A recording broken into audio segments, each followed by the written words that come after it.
Bakit nga ba Cotabato?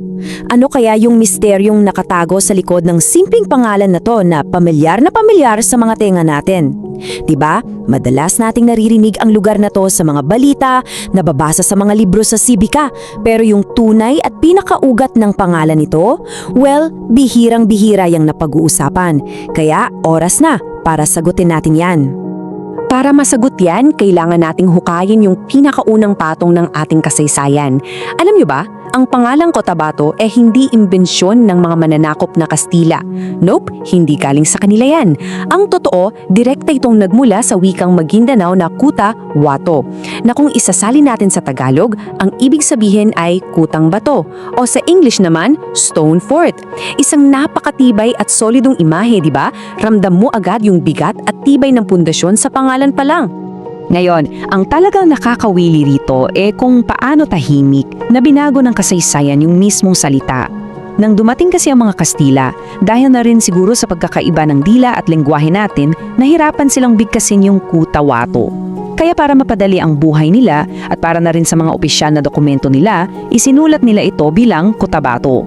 Classic example yan ng kung paano binabago ng kolonyalismo ang mga katutubong pangalan natin. Pero alam niyo kung ano maganda roon? Kahit iniba nila yung spelling sa papel, na natiling buhay at hindi nabura yung orihinal na kahulugan nito. Nakaka-proud, di ba? Pero teka, napaisip din ba kayo kung nasaan yung mismong kutang to? Literal bang may kuta? Ang sagot, oo, tumutukoy talaga ito sa isang totoong kuta na matatagpuan mismo sa pampang ng kilalang Rio Grande de Mindanao.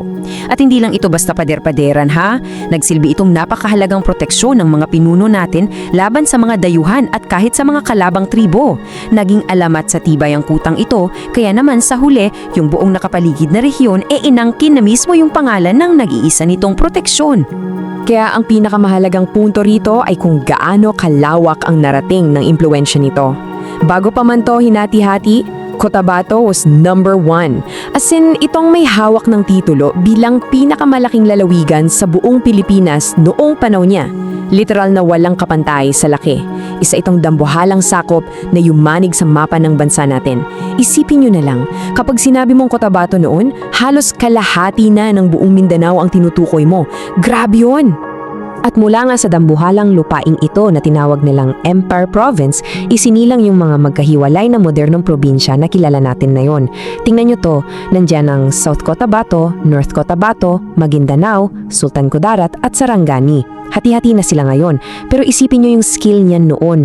Ang 5 malalaking lugar na to na may kani-kanilang yaman at lakas ngayon ay dating iisa lang at nababakuran ng iisang pangalan. Ganon siya kalawak. Ngayon, silipin naman natin kung paano to nag-evolve sa paglipas ng panahon. Nagsimula tayo sa pre-colonial era kung saan yung mismong Cotabato nakatayo pa as a physical defense. Fast forward sa 1914, formal na itinatag ang Empire Province sa ilalim ng gobyerno Amerikano. Kaso, dahil nga sa hindi biro nitong lawak at syempre magkakaiba ang kultura ng mga tao doon, naging mas practical na hatiin ito mula noong 1960s hanggang 1970s. Fun fact, ngayon bilang pamana, ang official na nagdadala na lang ng pangalang Cotabato Province ay ang North Cotabato.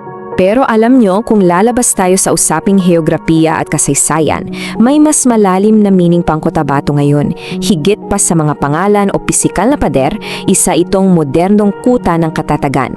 Ang mga tao rito, mula sa ating mga kapatid na Muslim, sa mga lumad, hanggang sa mga Kristiyanong nagtayo na ng buhay nila roon, they are standing strong together.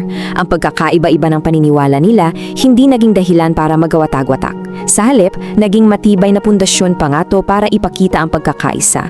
Sila, mismo mga tao doon ang buhay na patunay ng isang tunay na kutang bato. At syempre, sa pag-uusap natin ito tungkol sa Empire Province, hindi pwedeng makalimutan natin yung pinakamataas nilang bantayug, ang sikat na Mount Apo. Alam naman natin na ito ang pinakamataas na bundok sa buong bansa, di ba?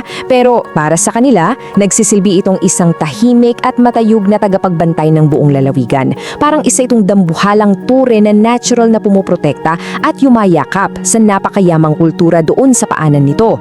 Napakaganda talaga. So para buuin lahat ng napag-usapan natin, malinaw na ang Cotabato ay hindi lang pala basta teritoryo at mas lalong hindi lang ito isang salita na na-misspell ng mga Kastila.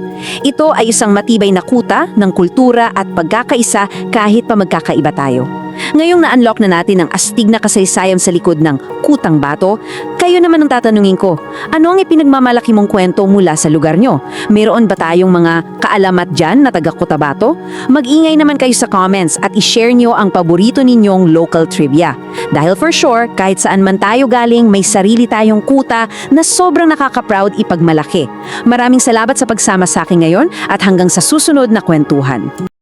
Kung nagustuhan mo ang kwentong ito, huwag kalimutang i-like ang video, mag-subscribe at i-on ang notification bell para sa iba pang alamat at kwentong bayan. I-share mo rin ito para mas marami pang Pilipino ang makaalala ng kagandahan ng ating mga kwento.